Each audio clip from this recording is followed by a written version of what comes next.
এমনভাবে প্রশাসন চলেছে যেদিকে তাকাই তারা এবং তাদের মামুরা। এখানে নিরপেক্ষতার কোনো সুযোগ আসলে রাখা হয় নাই। এই জন্য তো সংস্কার লাগবে। আপনাকে ভোটের এই আয়োজনটা কে করে দেবে? নির্বাচন কমিশন। নির্বাচন কমিশনে তার লোক বসে আছে। ভোটের সময় জনগণকে নিরাপত্তা কে দেবে? আইন শৃঙ্খলা রক্ষাকারী বাহিনী। সেইখানে তার লোক বসে আছে। এমনভাবে তাদেরকে বসানো হয়েছে যাতে নাগরিকেরা ভয়ে ভোটই দিতে না পারে।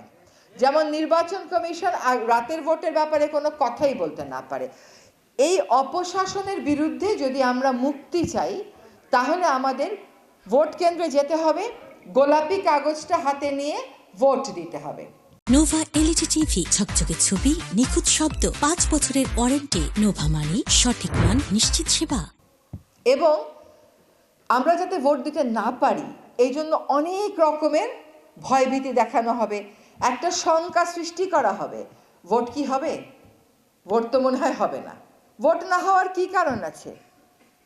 একটু আমরা শুনি, ভোট না হওয়ার কি কারণ আছে?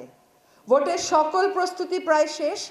21 তারিখে প্রতীক বরাদ্দ হবে, 22 তারিখের থেকে প্রচারণা শুরু হবে। আপনারা এখন থেকে চিন্তা ভাবনা শুরু করেন আপনারা কাকে ভোট দেবেন। যত বাধা আসুক না কেন ভোট আমরা দিতে যাব। সরকার প্রস্তুত আছে সকল বাধা মোকাবেলা করবার। সরকারের সবচাইতে বড় শক্তি হচ্ছেন আপনারা, জনগণ এবং ভোটার যারা। আপনারা প্রস্তুত থাকবেন, আমরা ভোট দিতে যাব। যে আমরা আমাদের সকল কাজ শেষ করে ফেলব। দেশের পক্ষ থেকে যত কাগজপত্র জমা দেওয়ার আমরা চীন দূতাবাসের মাধ্যমে চীনা সরকারকে পাঠিয়ে দিয়েছি। চীনের এখন মিনিস্ট্রি অফ কমার্স এইটা নিয়ে যাচাই বাছাই করছে এবং বিশেষজ্ঞ পর্যায়ে একটা যাচাই বাছাই হচ্ছে।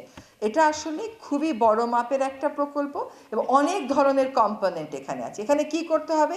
সেচের জন্য পানি দিতে হবে, বন্যাও নিয়ন্ত্রণ করতে হবে, আবার নদীর পাড়ও ভাঙ্গন রোধ করতে হবে। কাজে 3-4 ধরনের কাজ একটা নদীর প্রতিবেশ ব্যবস্থাকে যতটুকুন পারা যায় বাঁচিয়ে রেখে, সর্বোচ্চ চেষ্টা করা হবে বাঁচিয়ে রেখে, তারপরে করতে হবে। ফলে চীনের যে বিশেষজ্ঞরা আছে সেটা এখন তারা যাচাই বাছাই করছে। চীনের রাষ্ট্রদূত যখন আসবেন আগামীকাল তখন আপনারা তার কাছ থেকেও আরও শুনতে পারবেন। একটা প্রক্রিয়াকে তো অস্বীকার করা যাবে না, কারণ এটা অনেক টাকার অর্থায়ন তাদেরকে করতে হবে।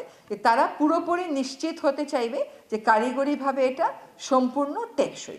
এখন চীন দেশের পক্ষ থেকে সেই কাজটা করা হচ্ছে। সেই কাজটা শেষ হওয়ার সাথে সাথে আমি আশা করি আমাদের সরকার না হলেও পরের সরকার কাজ শুরু করবে।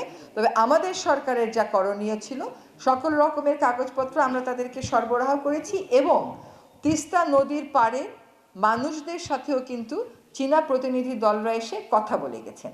এর আগে যে প্রকল্পটা জমা দেওয়া হয়েছিল সেই প্রকল্পে কিন্তু জনমানুষের কথা শোনা হয় নাই। এবার আমরা তিস্তা পাড়ের, নদী পাড়ের মানুষের সবার কথা তারা এসে শুনে গেছেন।